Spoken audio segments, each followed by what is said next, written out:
Hello and welcome to my channel. Thank you so much for taking the time to tune in with me today. My name is Goliath and I am the artist, author and creator of the El Goliath Tarot deck. Also my new book, which has just come out, The Boy Who Lived Inside a Volcano. I am an occultist.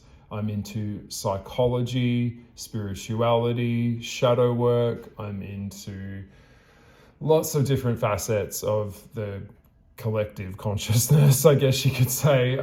But one of the main things that I'm very interested in is psychology and understanding people, which is what has kind of led me to the spiritual side of things.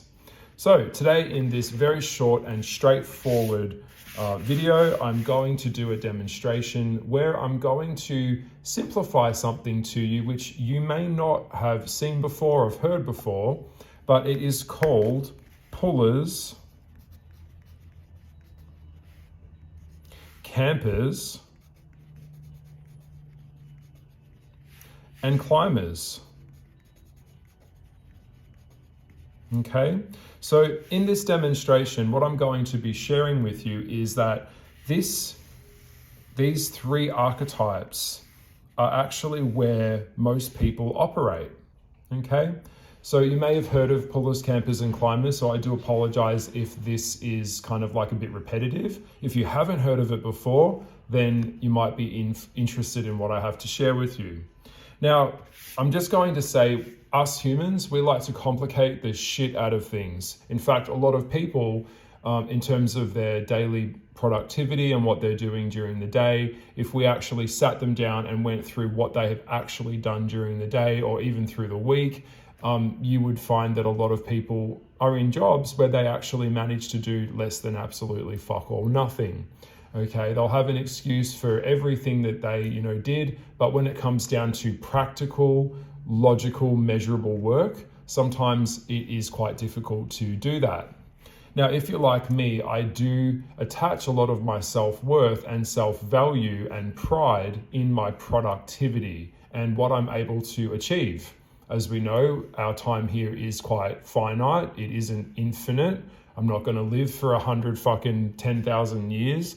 So I'd rather just get on with what I can do now and work with what I do have right now. So as I do this demonstration for you, I guess you'll get a sense of where I sit in these three categories.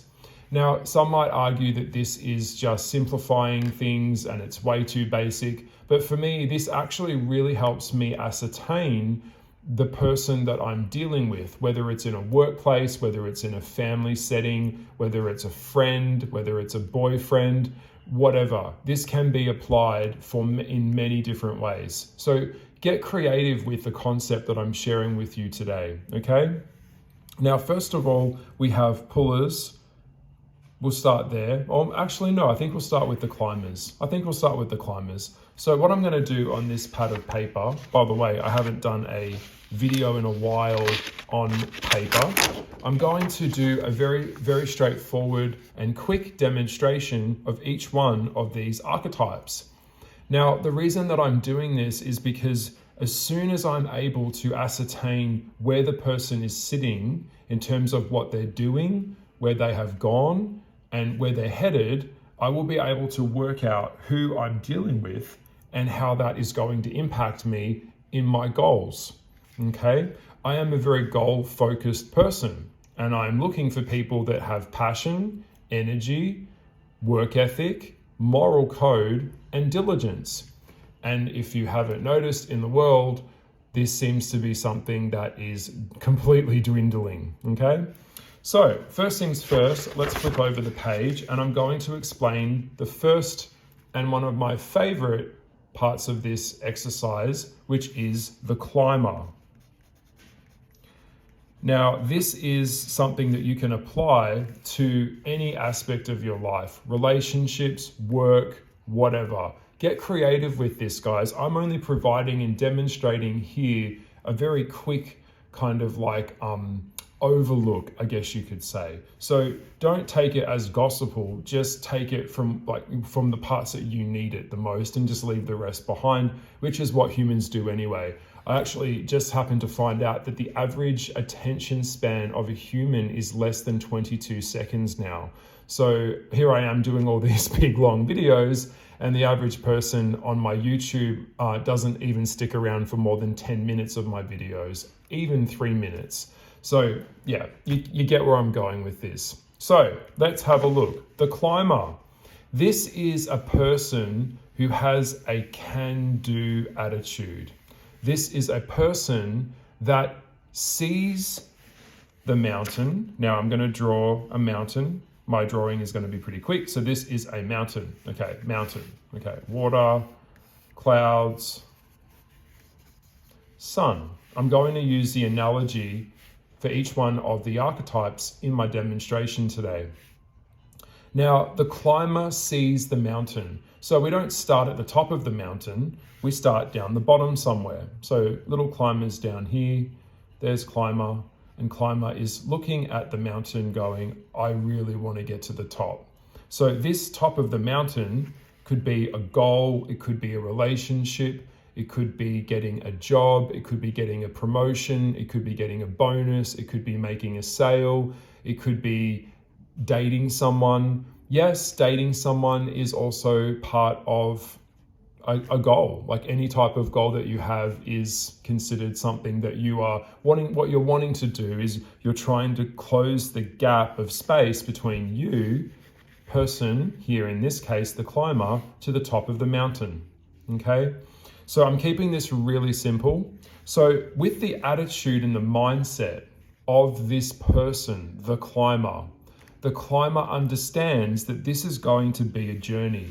This goal that they're going after isn't going to take a hot minute. It's not going to be something that you can just fast forward and get to the top of the mountain and get the benefit of the top of that mountain instantaneously. It's not TV. Now, the mindset and the psychology of the climber is a person that is interested in the focus of what they have now and what they can do right now. So they're focusing on what they can do. They've got a can-do attitude. Okay, so if they're presented with, say for example, if you were working in hospitality and someone came to order food or wanted to make a booking with you, and your job was to book that guest in or possibly order their dinner for them, and the customer says, I want lobster, for example. The climber's attitude will be that they know that lobster isn't on the menu, but what we can do is offer something that's the closest thing to the lobster to the customer. So this is focusing on what we have now. It's a positive attitude, I guess you could say. I don't really like the term positive or negative because that term is kind of like a conundrum, because positive and negative is only in the perspective of the favor of the person. So it's subject to many, many variables. But what I am saying is the climber is focusing on working with what they have and knows that if they don't do the work and get on the mountain and get climbing up the mountain, nothing is going to happen. So they're not wishing upon a star. They don't have a pipe dream. They're not constantly dreaming about it. They have a goal. They've stated their claim. Stated claim. That's why I want to say it's very important to state your claim. What the fuck do you want? What is it that you're wanting to obtain? Now, without a destination, and in this case, getting to the top of the mountain, the climber has nowhere to go. So what I'm saying is when you don't have a goal and you don't have a destination, you don't have anywhere to go, okay? You'd be like a boat floating at sea, just getting knocked around in the current. When we have a goal, we're focused on the goal. So the climber is going to eliminate anything that comes between or deters them from the goal, any type of people that will basically try and manipulate them, anyone who tries to pull them down. They do not engage with people that are going to be non-proactive to them getting to the top of their goal. So they may understand that if it is, say, a law degree or a medical degree, that they're going to have to go and study. They're going to have to put in the man hours. They're going to have to do the exams. They're going to have to go through trials and tribulations and long hours to achieve the starting point for the journey just before they can even get on to their medical career. Okay? Now, the mindset of a climber is really a champion. It's a person that knows this is not going to be an easy journey. There are going to be times when the climber feels completely lost, confused, and I often think of the film Cliffhanger with, it's a good movie. It's the one with, what is it? Sylvester Stallone. You know, when you're like hanging by the edge of your fingers, there are going to be times when the climber is on the mountain and he needs a break. Taking a break is completely fine, not a problem. We need rest. Rest is important. Recovery is part of the process. But they get up. They show up. They create a commitment to themselves that they are not willing to break. They're not willing to compromise on their goal. They're not willing to lower the standard of the mountain and say, oh, well, I'll just stay here. It's a bit lower. No, the climber wants to get to the top. All right. So this is a very focused person. It's very important that climbers are kind of like an eagle, a beautiful eagle, okay? Beautiful eagle, right? Eagles get the benefit of flying really high up in the sky and can reach levels that other birds down here can't even get anywhere near, okay? Now, it's important to understand in life that not everyone is an eagle. Not everyone is ever going to be an eagle, whether it's through disability, mental bandwidth, capacity, creativity, it goes on and on and on. Okay, I'm not going to get into that so much, but what I am saying is everyone's mountain is subject to the person. In this case, it's the climber, all right?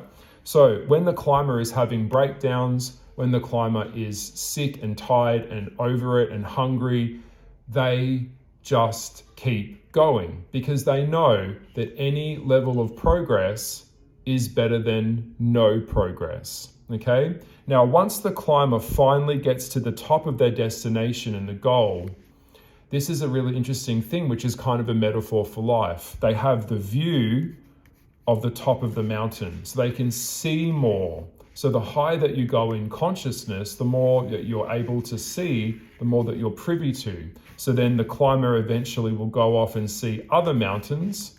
Here we go, other mountains, there we go, that they can now get to as they have achieved their goal. Yay, achieved the goal. This is fucking awesome. I know this is really scribbly, but you get the point. Climber has gotten to the top and now has the ability to go on with the confidence of the mountain that they've attained. This also closely ties into imposter syndrome, okay? So it's very difficult to think that you're going to come into a new workplace, a new job, a new career, a new relationship and suddenly be fucking amazing at it. No, it is a work in progress. Everything is a work in progress. And then we learn and get the confidence when we, by the doing of it, by the climbing of the mountain, not by the talking of it, by the doing of it, then we get that peace of mind to know that we've achieved this goal and we can go on to higher mountains. Okay?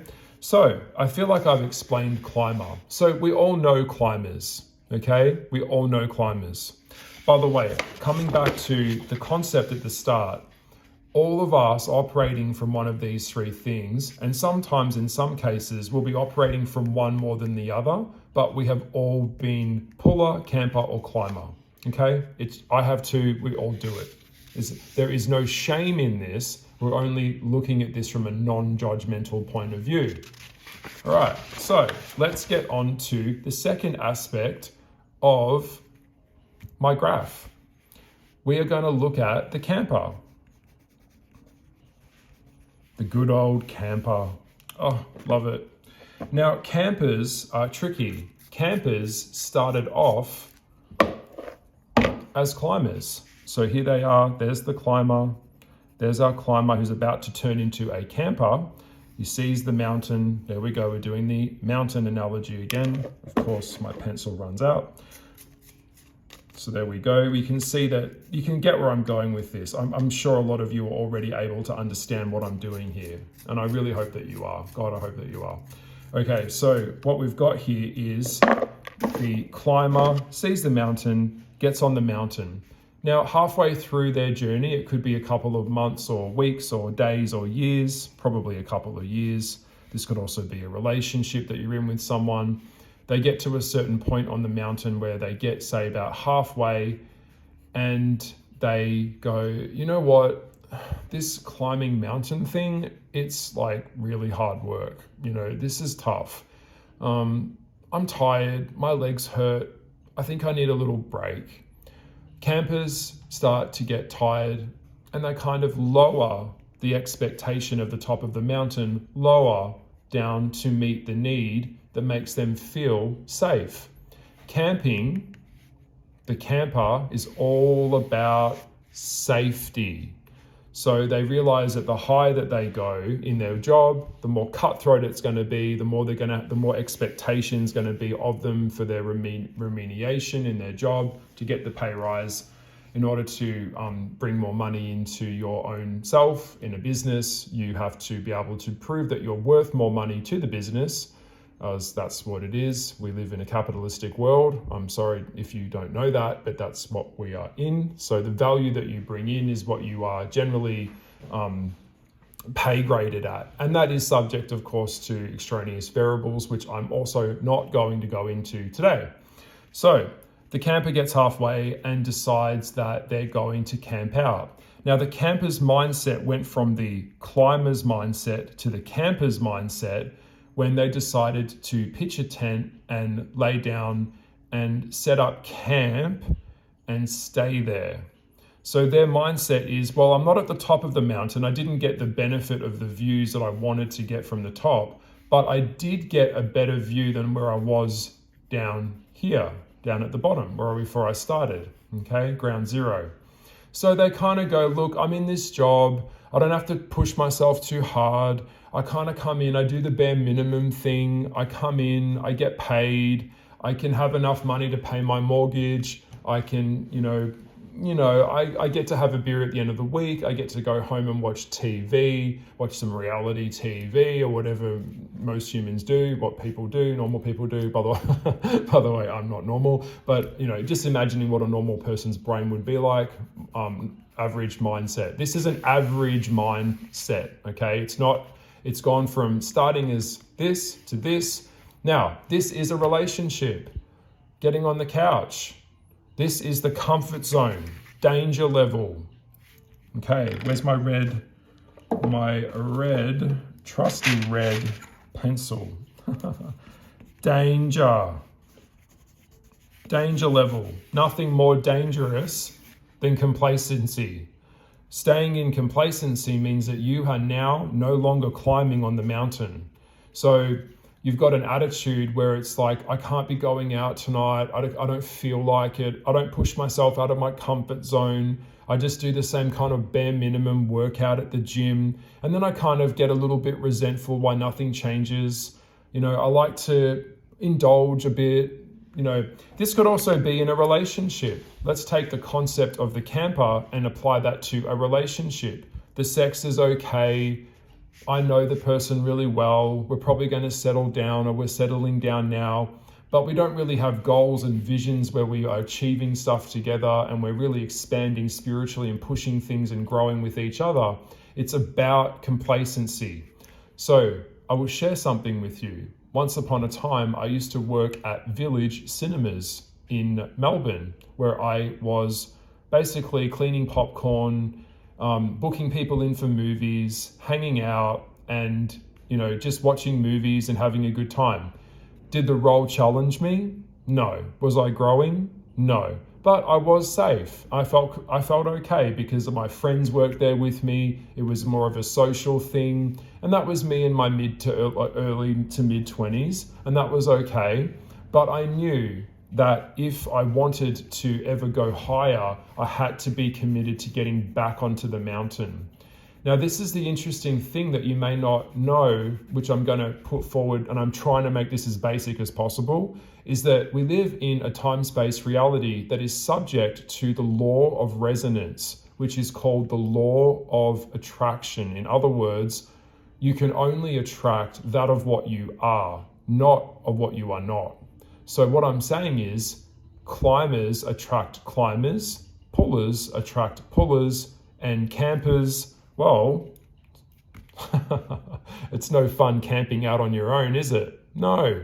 So camping means you're going to pull other people into the camp with you, and you're all going to be camping, and it's a fun experience.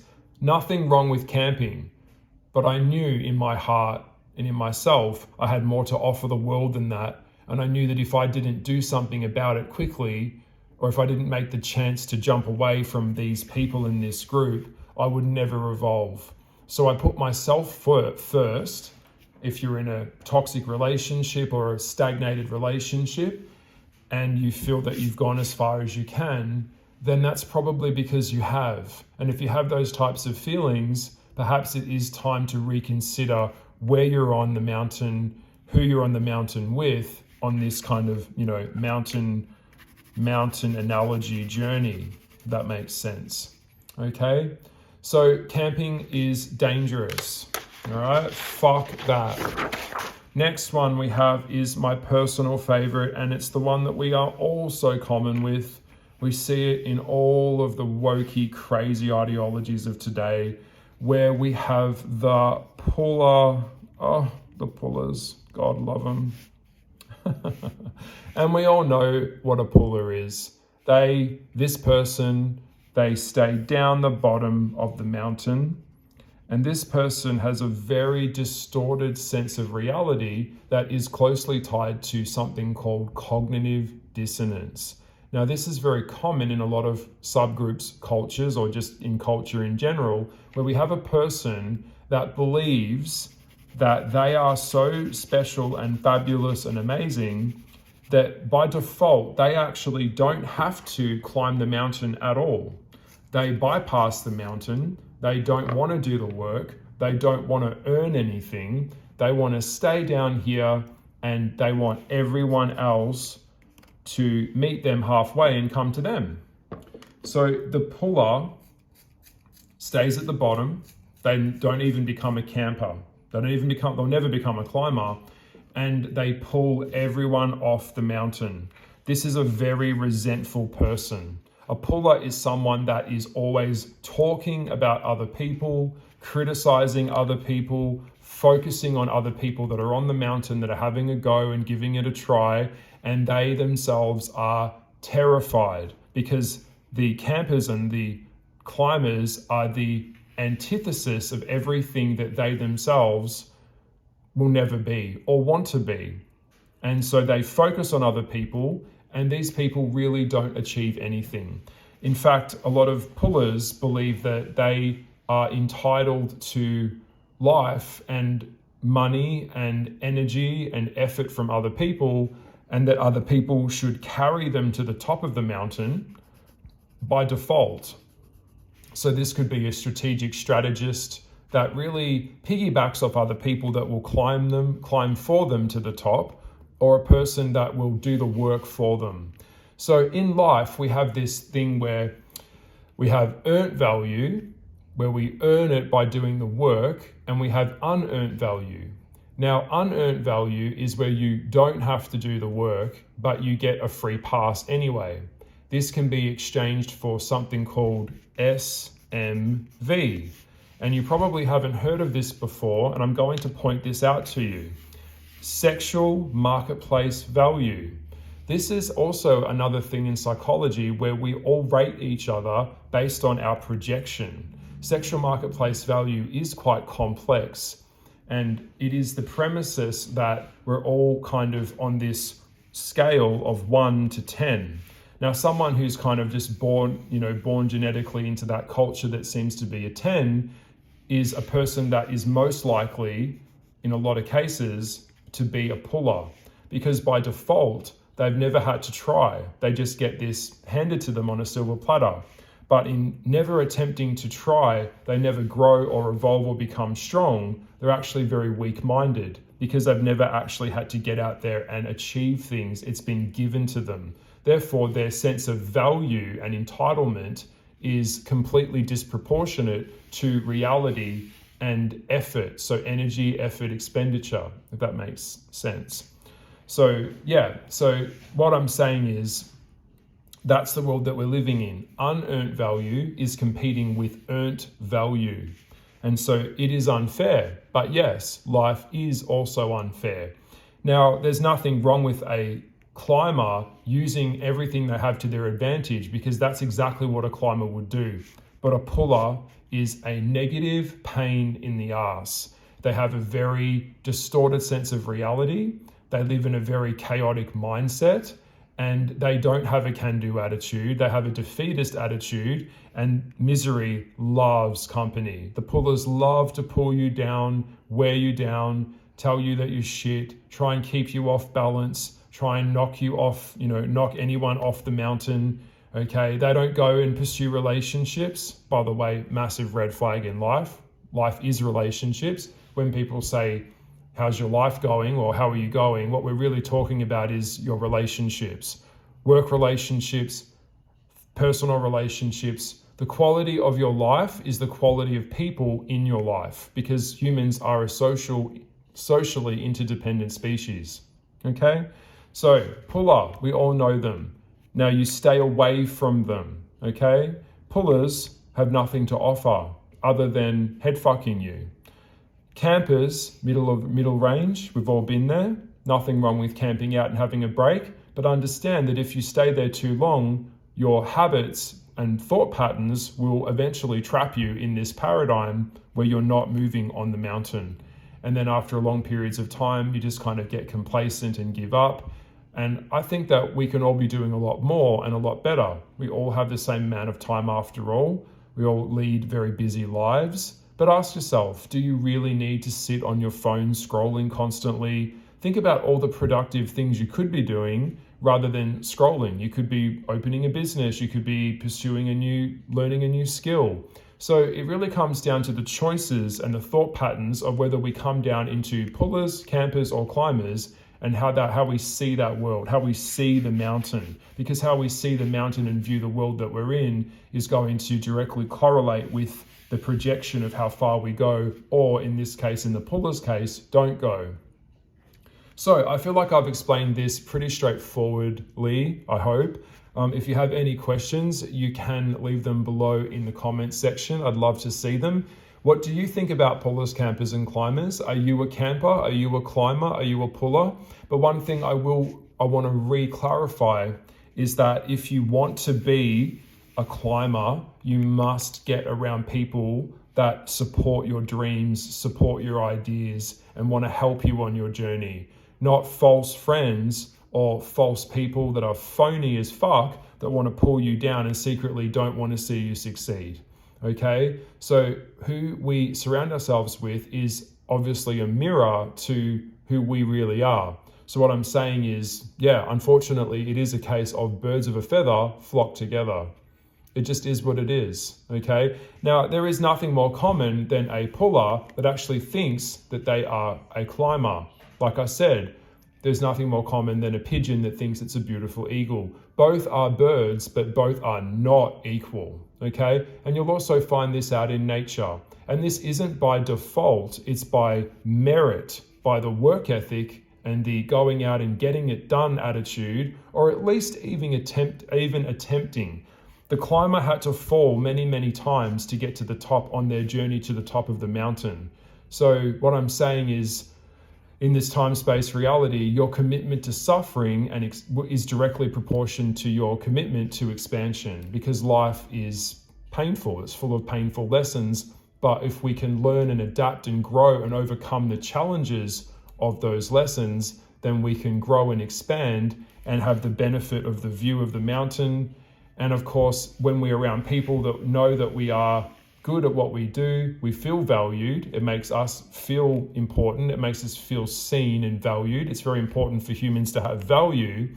And that kind of that value that other people create around us from us reinforcing that behavior to them as a leader actually bolsters us up and reinforces it back to us. So it's kind of like an infinity. It all energy goes back into you. The more that you get, the more that you get, the better it gets, the better it gets. So I hope that this has all made sense, and I hope that you've enjoyed this different video. I wanted to do something a bit different, but there you have it. Pullers, campers, and climbers. And I will see you in the next video. Please like, share, and subscribe. You know what to do if you want to help me out on this channel. I recently just got to 6K subscribers. I've got a goal. My mountain is to get to the top of 10K subscribers by the end of this year. And I'm going to be putting in the work and making content that is of high quality so that I can ensure that I can do that. So I will see you in the next video. Lots of love to you, and I hope that this has helped. Please share this with your family and friends. Bye. Bye.